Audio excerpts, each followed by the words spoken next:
अस्सलामुअलैकुम रहमतुल्लाहि वबरकातुहू। मैं हूं आपका मेज़बान हकीम सैयद मोहम्मद अब्दुर्रहमान। एक दफ़ा फिर हम आपको अपनी नई वीडियो में खुशामदीद कहते हैं।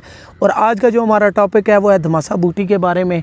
बहुत ज़्यादा इसकी अफवाहें भी चली हुई हैं कि ये कैंसर के लिए बहुत ज़्यादा फ़ायदेमंद है। हकीकत बात है कि हमारे अपने मतब पर भी यही जड़ी बूटी जो है ये इस्तेमाल करते हैं और कैंसर पर।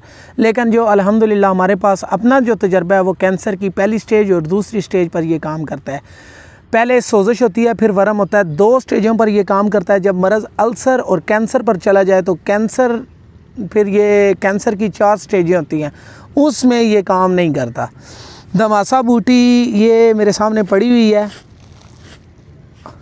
इसको कंडियारी बूटी भी मतलब हमारी इधर वाली ज़ुबान जो होती है उसमें बोलते हैं।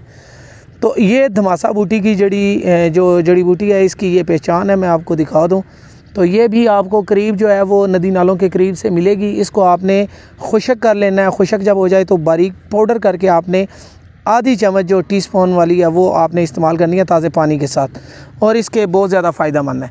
मज़ीद अच्छी इस वीडियो के लिए आप हमारे यूट्यूब चैनल हकीम मोहम्मद अब्दुर्रहमान को सब्सक्राइब करें। तब तक के लिए हमें इजाज़त दें। आपका मेज़बान हकीम सैयद मोहम्मद अब्दुर्रहमान।